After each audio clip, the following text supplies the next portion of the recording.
தென்றலே மெல்ல பேசு சீரியல்ல இனிய எபிசோட்ல நம்ம இளமதி ரொம்பவுமே புலம்பிக்கிட்டே வேலையை செஞ்சுக்கிட்டு இருக்கிறாங்க. ஸோ இளமதி மாவு பாக்கெட் கடையில் போய் போட்டுக்கிட்டு இருக்காங்க இல்லையா, நைட் டைமில் கூட மாவு பாக்கெட் கேட்குறாங்களாட்டுக்கு. ஸோ இதுக்கப்புறம் இதை போய் கொடுத்துட்டு அதுக்கப்புறம் நம்ம தோசை ஊற்றி சாப்பிட்றதுக்குள்ள அப்படின்னு சொல்லி புலம்பிக்கிட்டு இருக்கிறாங்க.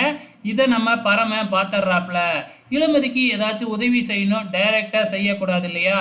இளமதி மாவு பாக்கெட்டு போடுறதுக்காக கடைக்கு போயிட்டாங்க. அந்த நேரம் பார்த்து இளமதி ரூமுக்குள்ளே போயிட்டு நம்ம பரமனே இளமதி வச்சுருந்த மாவெல்லாம் எடுத்து ஊற்றிடுறாப்புல.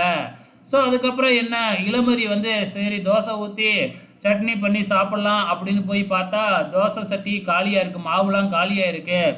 உடனே இளமதி இந்த ரஞ்சிதம் தான் ஊற்றிருக்கோம் அப்படின்னு சொல்லிட்டு ரஞ்சிதத்துக்கிட்ட கூப்பிட்டு சண்டை போட்டுக்கிட்டு இருக்கு. பரம இது தாண்டா சான்ஸு அப்படின்னு சொல்லி ரெண்டு பேருக்கு இடையே என்ன இப்படி எதுக்கு எடுத்தாலும் சண்டை போட்டுக்கிட்டே இருக்கீங்க, உங்களால் மனுஷன் தூங்கவே முடியல அப்படின்னு பரம ரொம்ப சலிச்சுக்கிற மாதிரி ஆக்ட் பண்ணிக்கிட்டு இருக்கிறாப்புல. இப்போ என்ன உனக்கு சாப்பிட்ணும் அவ்வளோதானே, நானே உனக்கு வாங்கி கொடுக்குறேன் அப்படின்னு சலிச்சுக்கிட்டு இளமதி கூட போகிற மாதிரி நம்ம இளமதியை ஆட்டோவில் ஏற்றிக்கிட்டு நம்ம பரமம் போகிறாப்புல. அதுக்கப்புறம் பரம எங்கேயும் எப்பயுமே ரெகுலராக சாப்பிட்ற கடைக்கு அழைச்சிக்கிட்டு போயிட்டு பரம நம்ம இளமதிக்காக தோசை அது இதுன்னு வாங்கி கொடுத்து அசத்திக்கிட்டு இருக்கிறாப்புல. இளமதிக்கு கொஞ்சம் புரியவே இல்லை. சாப்பிட்டு முடிச்சதுக்கப்புறம் மறுபடியும் இளமதியை வீட்டுக்கு அழைச்சிக்கிட்டு போகிறாப்புல நம்ம பரம.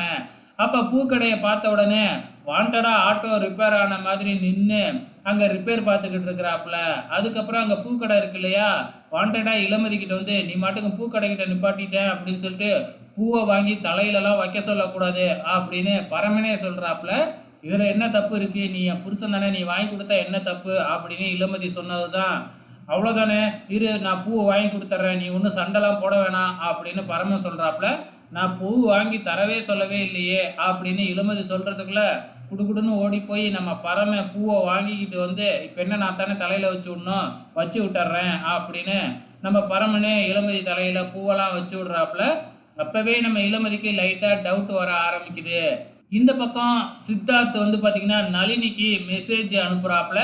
எப்படியோ மெசேஜ் அனுப்பி அனுப்பி நளினியை வந்து பேச வச்சு அங்கே ஒரு இடத்துக்கு வர சொல்கிறாப்புல. அதாவது தன்னோட ஃப்ரெண்டு வீட்டுக்கு வர சொல்கிறாப்புல. அங்கேருந்து தான் இப்போ ஒரு மெசேஜ் அனுப்புகிறாப்புல.